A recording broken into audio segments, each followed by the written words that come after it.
कोई व्यक्ति हो जो हो तो हो, बनियों के पास बहुत पैसा है। कोई विशेष कोई व्यक्ति हो जो हो तो हो, बनियों के पास बहुत पैसा है, पर फटा सा कुर्ता पहन के रहते हैं, दुकान में काम करते हैं। उनको देख के कोई कह ही नहीं सकता कि ये बहुत पैसे वाले हैं। बनिया आदमी बिल्कुल सामान्य रहता है। पैसे को पचाने की शक्ति केवल बनिया के पास है। बनिया के अतिरिक्त किसी के भी पास पैसा आया तो वो उफान मारता है, क्योंकि पैसे पचाने की क्षमता नहीं है सबके पास। जैसे ज्ञान को पचाने की क्षमता केवल ब्राह्मण के पास है। समाज में और किसी के पास ज्ञान आएगा तो वो सबके पास बैठ के अपना ज्ञान बघारेगा और वो यही कहेगा कि तुम तो बेवकूफ हो, देखो हम कितना जानते हैं। किसी के पास जरा सा ज्ञान आ जाए तो वो ज्ञान वो आपको जीने नहीं देगा, वो कहेगा हम ही ज्ञानी, तुम क्या था तुम्हें, जबकि है जरा सा। वो सूर्पनखा के पति का नाम याद कर लेगा तो वो सबको बताएगा, जी हम तो बहुत बड़े ज्ञानी, हम तो सूर्पनखा के पति को जानते हैं।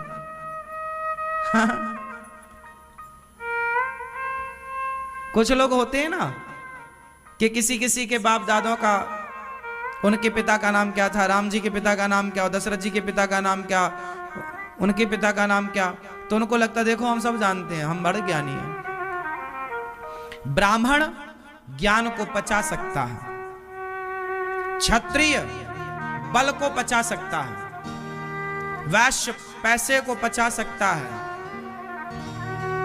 शूद्र सेवा को पचा सकता है।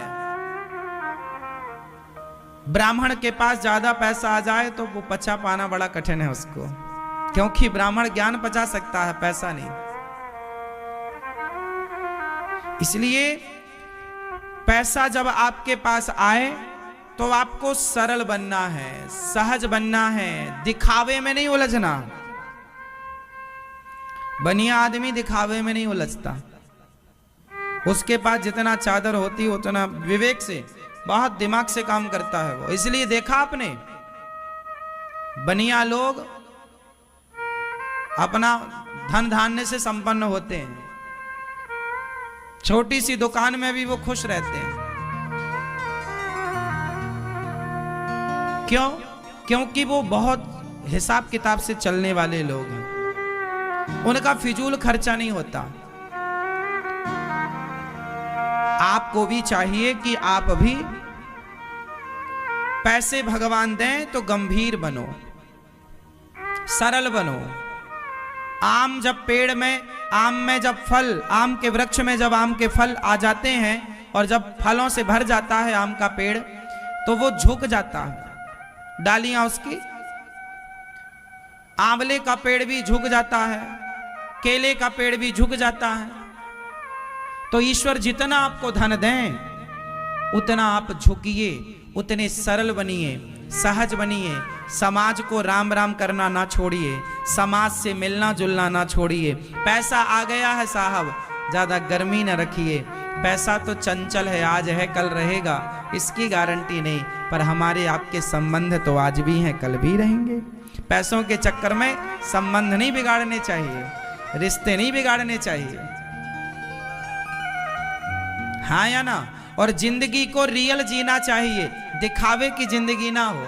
कुछ लोग क्या कहते हैं कि कुछ लोग ना बाहर से बड़ा बंगला है, बड़ी गाड़ी है, पर भीतर खाने को भरपेट रोटियां भी नहीं है। दिखावे की जिंदगी नहीं। आपने 50 लाख की गाड़ी खरीदी और आपके पास था 5 लाख और 45 लाख का लोन लिया आपने, ये बेवकूफी है या समझदारी है? अरे 50 लाख की गाड़ी लेने की जरूरत क्या थी? 10 लाख की भी गाड़ी आती है, 15 लाख की गाड़ी ले लेते। और तुम्हें चलना ही कितना था? 25, 50, 100, 200 किलोमीटर चलना था। तो 15 लाख की गाड़ी से भी हम सबका बढ़िया आनंद से जीवन गुजरता है। लेकिन आप दिखावे में चले गए, अरे हमारे पास तो गाड़ी होनी चाहिए,